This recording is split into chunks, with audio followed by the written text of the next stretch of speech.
용수의 중론 탐구 제8품 관작작자품 관작작자품 원문 결정하여 지음이 있는 자는 결정된 업을 짓지 못하고 결정하여 지음이 없는 자도 결정된 업을 짓지 못한다.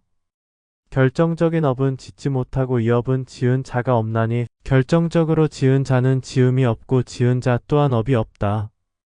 무인에 떨어진다면 인도 없고 과도 없고 지음도 없고 지은 자도 없으며 법을 지어 쓰는 바도 없다. 만약에 죄와 복의 과부가 없다면 열반도 있지 않나니 모든 지은 바가 있음이 모두 공하여 과가 있지 않다. 지음과 지은 자를 파한 것처럼 받음과 받은 자 또한 그러하며 일체 모든 법 또한 응당히 이처럼 파해진다. 원문 끝. 용수보살의 중론에서 8번째로 나오는 주제는 관작작자품으로 만들고 만드는 자에 대해 비추어 보고 관찰하는 대목이다. 그러면 용수의 중론에서 만들고 만드는 자인 관작작자품에 대해서 해석해보자. 만든 자는 결정된 업을 만든 것이 아니며 만들지 않은 자도 결정된 업을 만든 것이 아니다.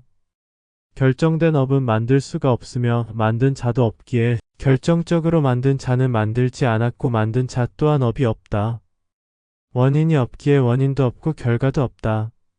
만든 것도 없고 만든 자도 없으며 법 또한 만든 바가 없다. 만약에 선과 악의 결과가 없다면 열반도 없는 것이어서 모든 만든 바가 모두 공하여 결과가 없다. 만들고 만든 자를 제거하는 것처럼 받음과 받는 자도 마찬가지여서 일체 모든 법도 이처럼 제거된다. 해석 끝. 현상계에서는 스스로 성품인 자성이란 없는 것이어서 만든 것도 만든 자도 모두 없다. 반면 시스템계에서는 스스로 성품인 자성이란 있는 것이어서 만든 것도 있고 만든 자도 있다. 시스템계에서 자신이 주인공이 될 때는 만든 자는 자신이며 자신이 객이 될 때는 자신은 만들어진 자이다. 현상계의 무자성과 시스템계의 자성을 분별하여 두루 살피는 공부를 해야만 한다. 이것이 깨침의 길에서 중도에 이르는 길이다.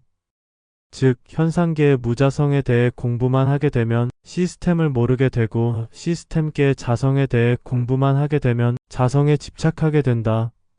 현상계와 시스템계는 결국엔 같은 하나이지만 마치 선과 악 그리고 암흑과 광명을 분리하듯 분별해야지만 정확히 존재를 알 수 있는 것과 같아서 양극단에 서서 존재를 들여다보아야 한다.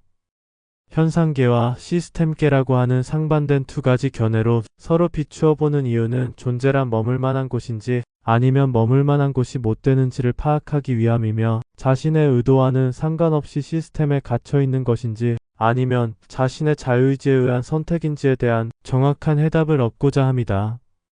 현상계에서 깨우치면 무자성에 이르게 되고 나아가 감추어진 시스템계의 자성까지도 드러난다는 것은 실로 불가능에 가까운 일이지만 의심을 통한 지혜가 밝아지면 자신의 직관은 시스템계를 보게 되어 알게 된다. 이는 현상계에서 무가 되는 길을 걸어갔으나 자신이 존재하는 한은 완전한 무에는 이를 수 없음을 안 까닭이다. 또한 현상계를 공한 성품으로 비추어 보니 부조리한 괴로움은 온갖 곳곳에 만연하다는 것을 안 까닭이다. 이러한 까닭의 현상계는 자성이 없으며 환영과 같은 것이다. 인간이 끝없는 윤회를 걸치면서 나름 깨우쳐서 현상계의 무자성을 알아서 이 모든 순환이 끝난다면 얼마나 좋을까마는 보이지 않고 감춰진 견고한 시스템계는 언제나 변함없이 항상 그대로이다. 자신의 마음 공부도 중요하나 존재의 이치를 모르면 결정적인 깨우침에 이르기 어렵다. 마음 수련이나 마음 다스리는 공부를 마친 후에는 존재를 들여다보고 탐구하는 공부를 해야 한다. 현상계를 들여다보면 아는 만큼 차마 눈뜨고는 못 볼 일들이 많으며 사회의 정의는 사라지고 개인과 집단의 이익에 타협하기에 사라진 분노는 다시 일어나지 않을 수 없는 상황이다. 인류의 잔인한 야생의 본능은 언제나 그러했듯 권력을 통하여 이루어지며 대중은 언론에 선동당하고 언제나 노예의 길을 자처한다. 따라서 현상계는 공성을 바탕으로 하는 무자성이어서 물거품과도 같은 환영으로 볼 수밖에는 없어진다. 즉 현상계는 윤회의 주체인 스스로 성품이 없는 무자성이어서 무자성인 것이 아니라 현상계를 무자성으로 보지 않는다면 현상계는 아마도 지옥과도 같은 곳이 되기 때문이다.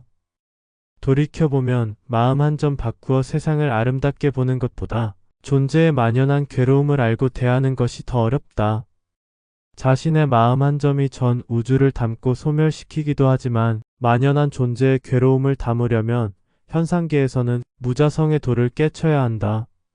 반면 시스템계에서는 자신의 본체인 자성은 있는 것이어서 모든 원인에 따른 결과가 치밀하게 적용되기에 자신의 마음 한 점이 어떠한 상태이든지 아무 상관이 없다. 즉 존재란 무자성이어서 윤회도 인과도 없다는 공부에만 몰입할 것이 아니라 존재를 깊이 들여다보고 자성의 견고한 순환을 알아차려야 한다.